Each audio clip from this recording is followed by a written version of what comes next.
All right, so hi guys, welcome to Get Dreaming with episode 6. I'm so sorry that the connection wasn't working well in Instagram, so we're now doing a Zoom recording and this will be up on YouTube or somewhere live.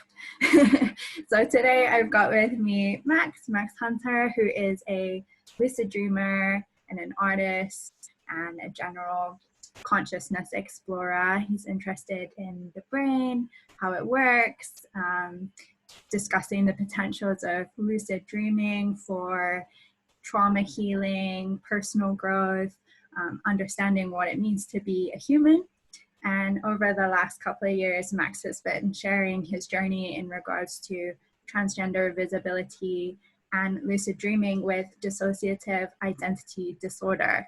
Does that sound about right, Max? Yeah, that was very good introduction. Thank you. Thank you for being here and bearing with the internet as well. So, no problem. Yeah, tell us a bit more about you, how you got started with lucid dreaming and this work in general. So it was roughly about 10 years ago that I started learning about lucid dreaming. And although I can't recall that initially got me interested in it, it was around that time. And I ended up exploring the world of lucid by Stephen LaBerge, and pretty much my interest just sort of grew from there. It was a fantastic book, and yeah, it really got me excited for the idea of being able to lucid dream. Yeah, it's so cool. It's such a great book. I know a lot of people get started with LaBerge's work. What was it about his work that interested you in particular? Well, I mean, because it was the first book that I read, I guess I didn't really have any other perspective on it, but just how it was written, all the kind of information that he gave, and the various work that he'd done. I don't know, it was all really exciting to kind of see that and be able to see that it's something that had also been researched. So there was a lot of, I guess, science to back things up as well. So I think that really kind of sold it for me. Cool. So how long, yeah. When was that? How long have you been on this journey now? Yeah, it's been about 10 years, I think. I think it's September, 10 years. Yeah. So yeah, I've been doing it for quite a big chunk of time now. That's amazing. Yeah, a decade is a long time. If you, knowing everything you know now, if you could go back to that time and kind of do anything differently or start the journey again, is there anything you would change? I think I would probably tell myself to not have such high expectations, especially for the first maybe year or two of trying. I think I managed to have my first lucid dream not too long after buying that book, but it wasn't that great, and for a very long time it was just very low level lucidity, and the dreams didn't last very long. Yeah, I'd probably tell myself to not expect too much to begin with, but just to keep at it, and I guess just sticking to technique and allowing it to actually work as well. Yeah, I think that's great advice. I know, nowadays there's a lot of videos out and stuff with like the learn to lucid dream in 30 seconds or whatever, which can be discouraging for people, and they give up without even trying for, a month or two. Yeah, definitely, yeah. Yeah, I think I'm quite glad that there weren't so many videos on YouTube because I think having the book or doing my own kind of work with it first actually helped before I started looking into what other people were doing. More of your own personal journey with it. Yeah. Cool. Who else was influential during that time for you? Like any other books, lucid dreamers, movies? What else kind of influenced you? Well, once I started looking on YouTube, Rhys Jones was probably no, well, not the only person doing it, but he seemed to be the person doing it. That and Giz Edwards. But yeah, Rhys was quite a big influence at that point as well.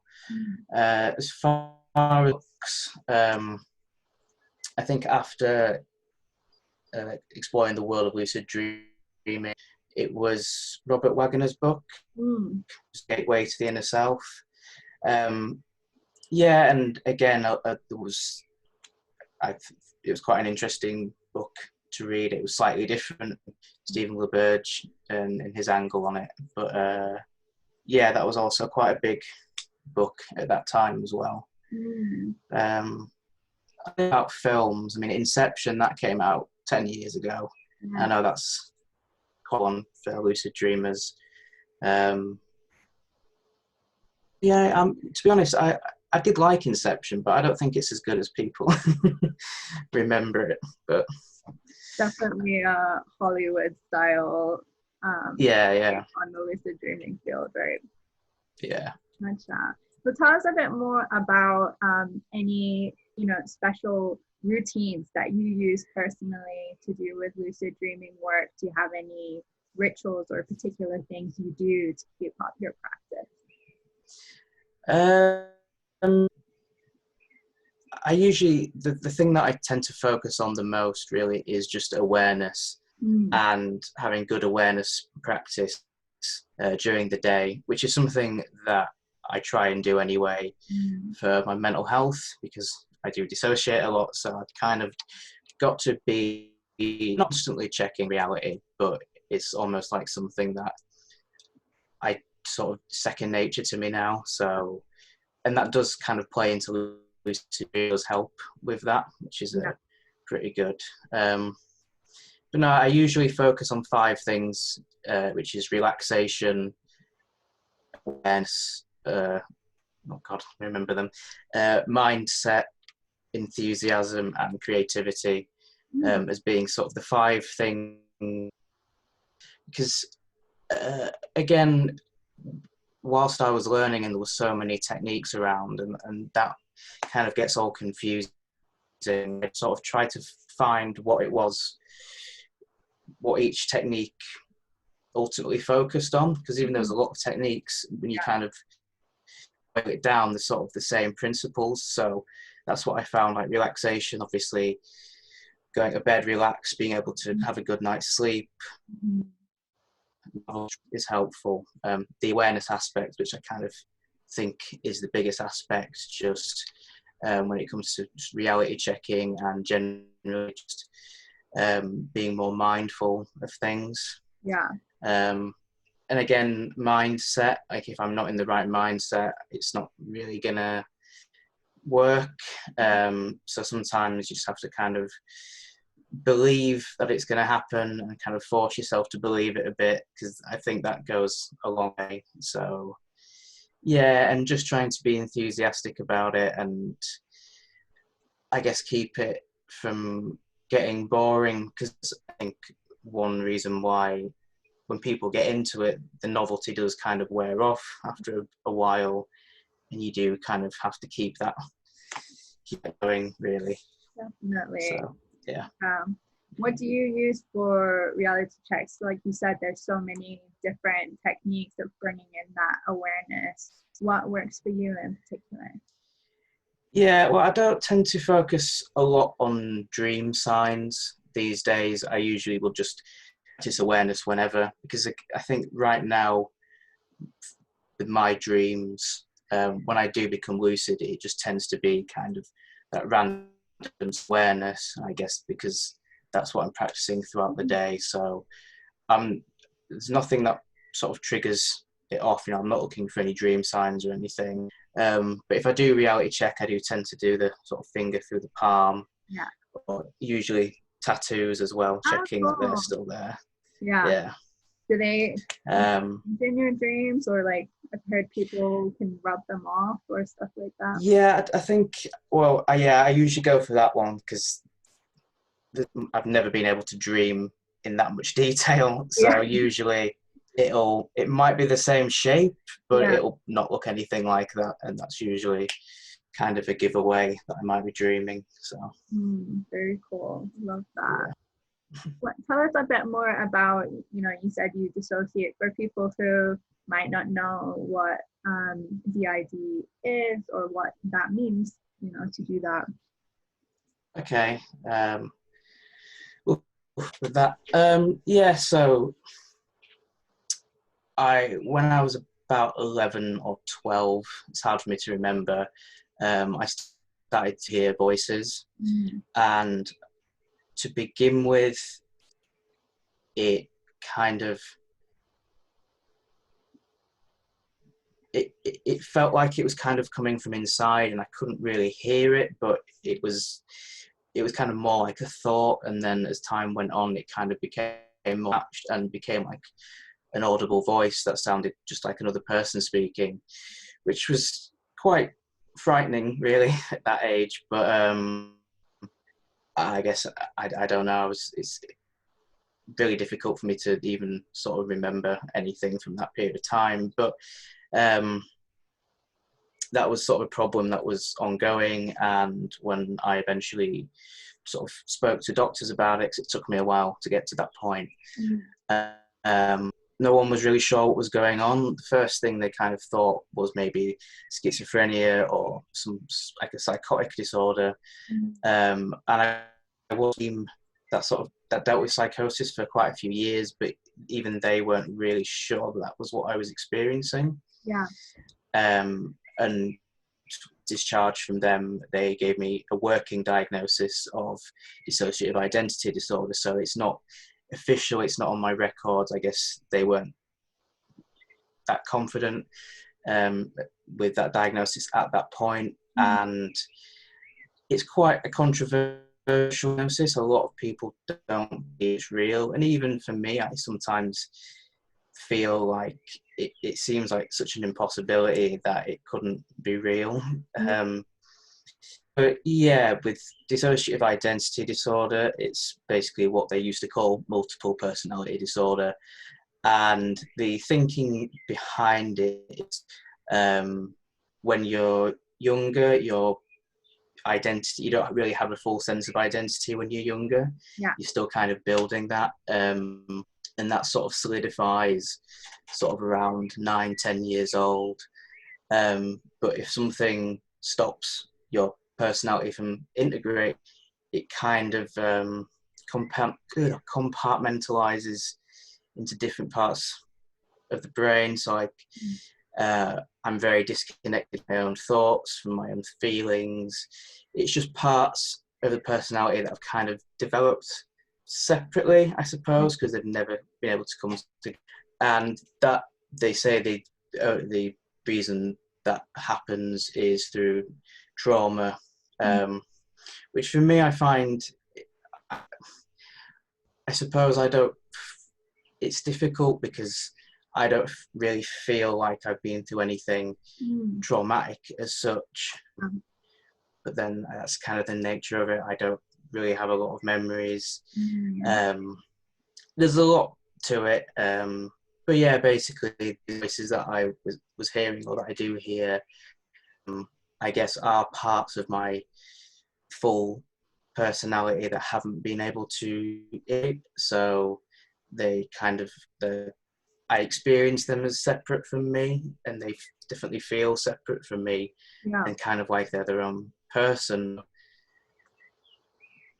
Yeah, I think that's my explanation. Thank you for explaining. It's so interesting, and I love that you say like it's not necessarily from a trauma for you. Like this is something that you're really open with and open to explore. Yeah, I mean, there's potentially stuff that could be considered traumatic, but maybe I just I don't really feel it.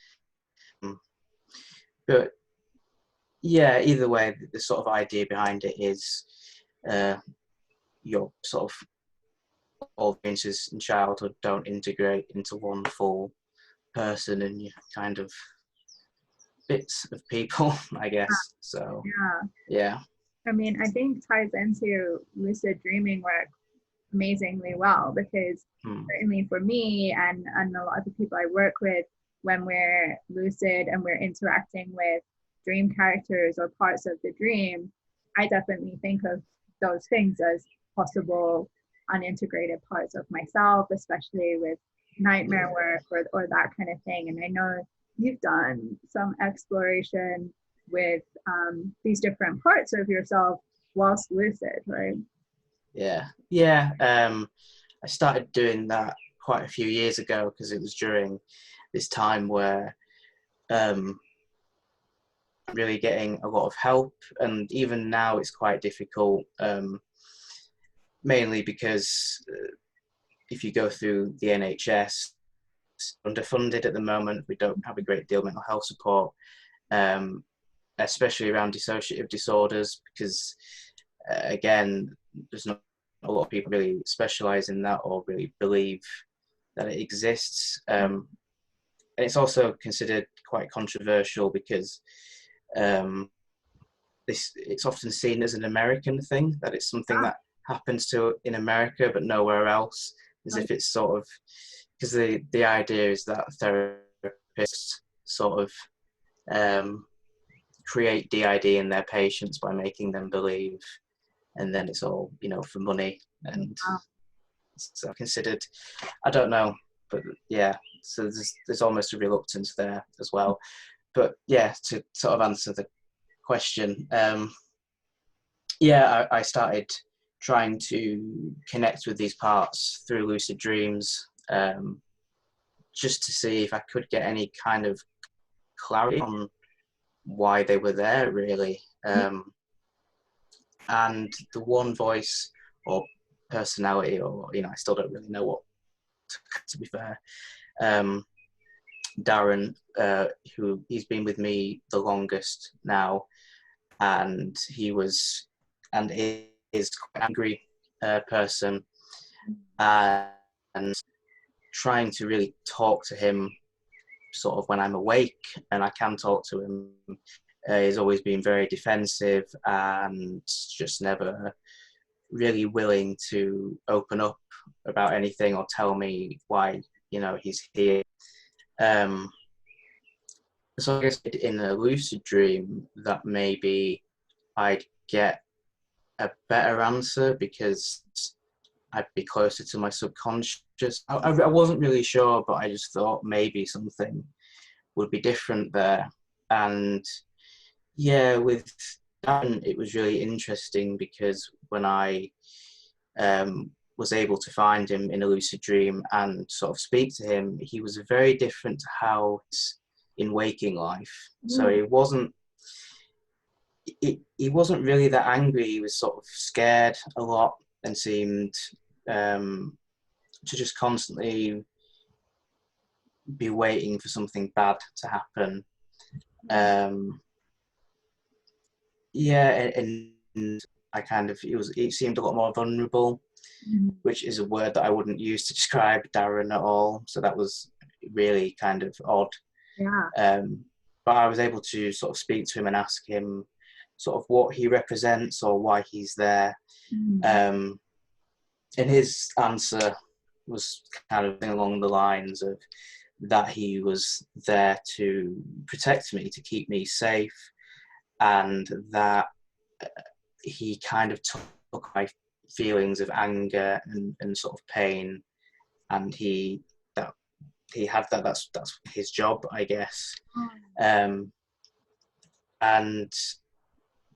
that kind of made a lot of sense, and it really hit me because anger is an emotion that I struggle with a lot. I don't really understand it. I can feel angry, but I think particularly other people's anger is something that I struggle really to understand, and it's very scary for me. So it's an emotion that I've definitely sort of completely repressed and pushed away.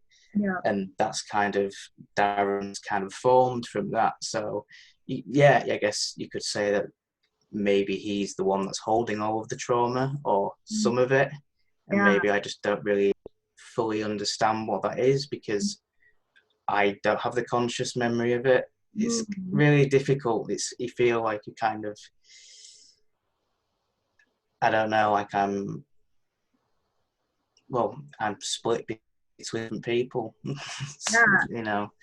It's so Yeah. interesting that you're saying, like, you know, your waking experience of him is that he's this very angry person, and you were still brave enough to, you know, get lucid and really see what was going on. And then that's such a beautiful realization that he's actually protecting and keeping you safe and just holding the anger. Yeah, I could certainly agree with someone doing that sometimes for me. But and I guess what was really good from that was it gave me a kind of new perspective of him and allowed me to actually work with him in waking life. Now that I know that, I guess. So, I mean, he's still quite an angry character, I guess, and maybe is always going to be that way. But I feel like if anything is going to trigger him off, that we can deal with it better now. Love that. Very cool. Thanks for sharing. Could you share with us maybe an example of a lucid dream that you've had, maybe one that stands out for you, or, you know, one of your old classics or something? Oh, okay.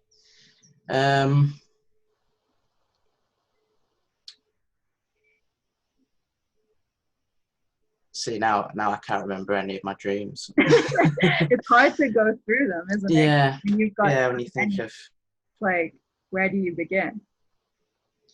Yeah, I think I'm trying to remember my first lucid dream. Like, I would say that I have had random lucid dreams throughout my life, but I guess I don't really consider them to be proper dreams. So I guess like the first real one that I had was, I think, I can't remember where I was in the dream, but I was playing on one of those, you know, those train machines where you pick up toys. Yeah. Because I play on those quite a lot in wake, so they tend to be in my dreams quite a lot. And I think I was playing on one of them, and there was just something that felt very odd. I knew that I had to be dreaming. And sort of in those early days of getting lucid, things would kind of go black or grey quick, and I knew that the dream was ending and there was nothing I could do about it. But in this one, I think I was sort of running around in panic trying to not wake up, and I opened the door, and Rara, the toy rabbit that I've got that I sort of base everything off, he was there, and he said to me, "Oh, calm down, you'll be fine." Because for some reason I'd just sort of be really panicky about waking up. And it didn't really occur to me that I could just calm down, and so I did, and the dream didn't end. So I was like, oh wow, okay. So yeah, I think from there it was just sort of flying around and doing the things that people tend to do in the first lucid dream. Yeah, that was quite a one, just because it was like the first time I'd really managed to kind of stabilize and have some level of control. And it felt like thought a lucid dream should be at that point. So yeah, that was definitely, Love that. Yeah, so it's such an empowering feeling when you are in it and you're able to calm down and stabilize and actually continue or do something that you've been trying to do for a while. Did that kind of feeling pass over to your waking state at all? Like, how did you feel after you were like, wow, I can do this? Yeah, it's always pretty exhilarating to wake up after something like that and be like, oh wow, that, you know, I just had that lucid dream or whatever. Yeah, usually if I'm successful like that, I will wake up feeling pretty good, and that sort of feeling does pass on throughout the day. So yeah. Love it. And you are an incredible artist as well. I love your art. It's such a unique, like, psychedelic kind of mixed style. Really, really cool. And you do art based off your dream work as well, right? Yeah, I have done. Because initially I studied video game design at college, so I was always sort of really creative and into that stuff. And after that, I just kind of spent all my time drawing, really. And I mostly sort of focused on drawing like realistic books for a really long time, which Yeah. was which I enjoyed. I enjoy doing, but it's not really that. Doesn't leave a lot of room for creativity. I'm drawing an image that already exists. So yeah, I sort of started branching out into doing kind of more dream art things that were sort of based off stuff that I'd actually dreamt about and kind of incorporating that into things as well. So yeah. Cool. Do you do any art inside your dreams as well?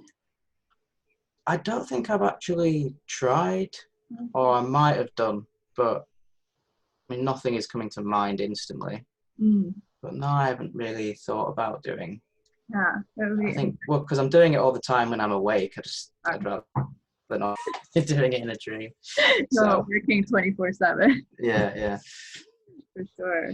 So what are you working on, so to speak, in your lucid dream practice at the moment? What are you kind of exploring in there?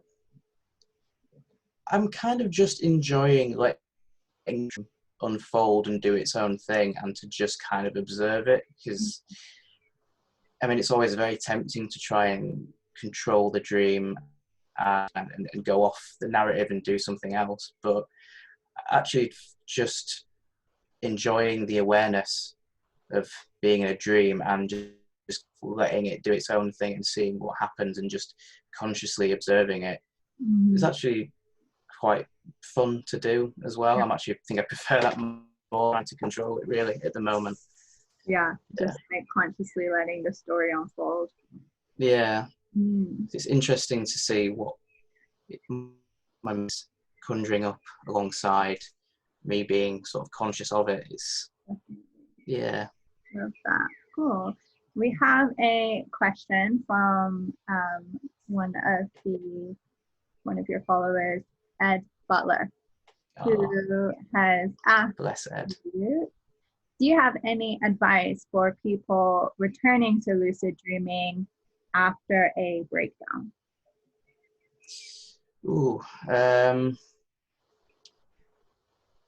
I think to take it easy, because again, if you just had a difficult time and you're sort of working through, I think putting any pressure on yourself isn't going to help. I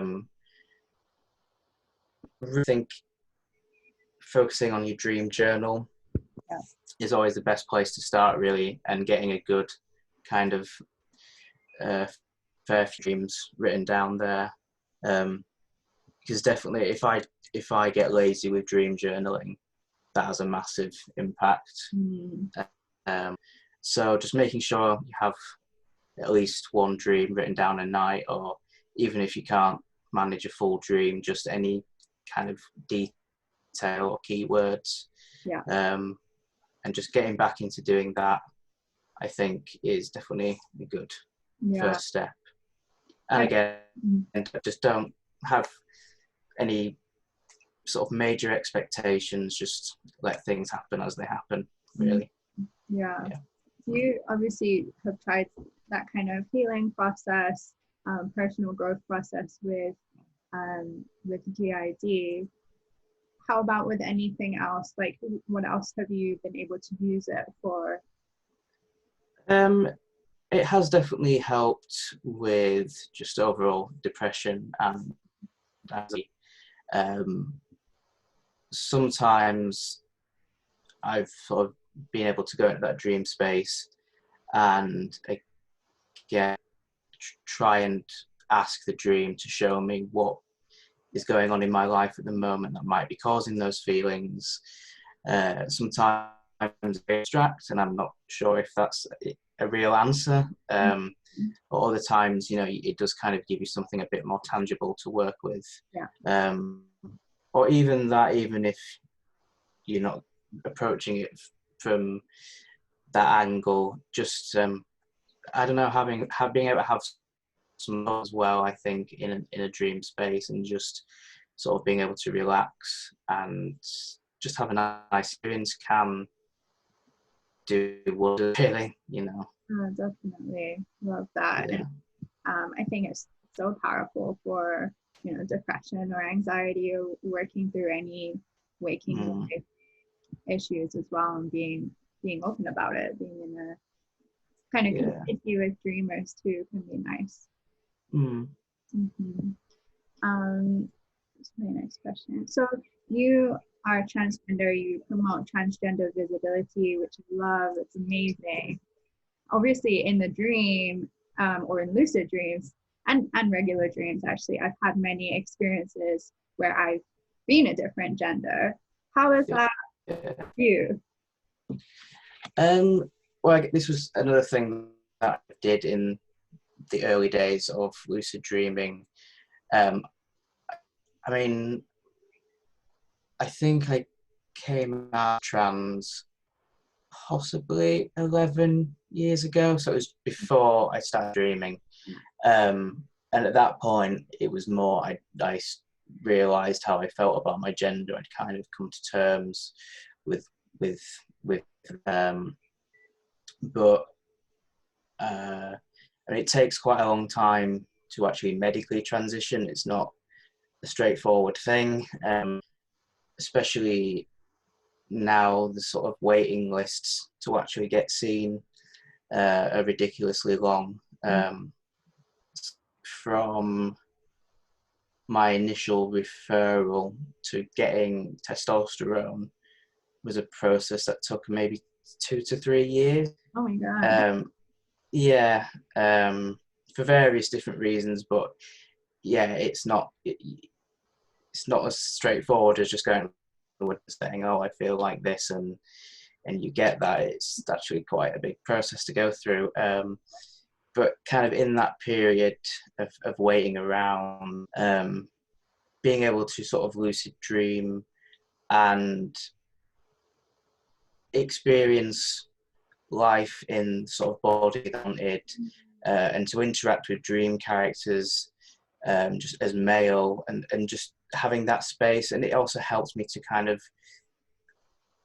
make sure that I understood how I really felt about my gender, because you know, as certain as I was that this is what I wanted to do, I still felt like I needed to be sure. And I think being able to play around with gender in that dream space was like almost rehearsal for life, really. And to be able to go, okay, well, this definitely feels right. Yeah. So yeah, that's Oh, that's amazing. Yeah. It's like, yeah, like you said, a rehearsal. And you know, whilst you already knew in your body in the waking life that this is what you wanted to do, it must have been nice to be able to somewhat experience that and embody it whilst you're on this terribly long waiting list and going through all the stages. Yeah, I love that. Definitely. Amazing. So, you know, unfortunately, this year, fast forward to now, coronavirus time, and I know a lot of people's plans have changed and things are kind of up in the air. But what are you working on for yourself kind of in 2020 now? What's your focus for this time? I'm mostly focusing on drawing really at the moment, because that's probably my main passion, or you know, the thing that I'm the most interested in at the moment. But really, I'm just kind of, I don't have any solid plans. So really, there's a few comic ideas that I want to work on, which would kind of encompass lucid dreaming and DID of all the different areas of my life, really, because I suppose it's hard to really define what I do, because obviously I'm making my videos about lucid dreaming and DID, and that's kind of quite a heavy subject matter. But then I guess I'm focusing on my drawing as well, and that's not really related to what I'm doing on YouTube. So I don't know, there's just loads of different things that I want to try and somehow bring that all together. Yeah, I don't know how, but that's what I'm trying to figure out. Yeah. Yeah, I love your illustrations that you do from your dreams. For anyone that might not have seen them, they're kind of, what do you call it? Almost like a manga, like the little boxes. Yeah. You through each scene, and you posted some recently to the Lucid Hive, which is a new kind of journey. Yeah, I forgot that. Yeah, I do those comics as well. I forgot that I did that. There's just, I'm kind of all over the place. That would make sense given that I am all over the place. So yeah. Yeah, it's great. I love that how you managed to, tie it all in together, and it's great that you have so many different ventures and they all interweave. It's nice to see. Good. Yeah, for people who are interested in you, what you do, if they want to connect with you, how can they find you? Yes, so on YouTube, I am Rabbit. I believe that's also my Twitter handle and my Facebook handle as well, because I recently changed that. On Instagram, I think I am Maxwell.Hunter.92. Mm-hmm. So yeah, those I think the main places that I am. Yeah, we'll find the links too. Yeah, it's best to just post the links. And obviously this is like a mini series where we're getting to know, kind of dreamers behind the scenes, because it's easy to, watch you or follow your art, but it's difficult to get to know the person. So if anyone any dreamer that you would be interested to see on this series? I know that James Bray, who used to be Spacetime Badass, who's now Beyond Lucid Dreaming, he's writing a book at the moment, and I think he's going to be releasing that, so I'm not quite sure where he's at with that, but it'd be good to hear him talk more as well, because he hasn't made a video in a while, so it'd be good to see something from him. I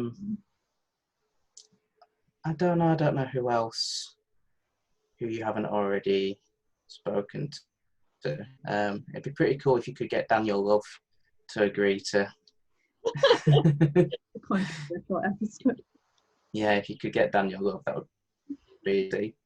But yeah. Yeah, see what I can do. Well, thank you so much for joining us today, Max, and sharing a bit more about you and your journey. Excited to follow your work. And is there anything you'd like to say before we finish up? No, just thank you for having me, and for finally getting it to record. Thanks for bearing with the recording as well. No worries. Thanks, Max.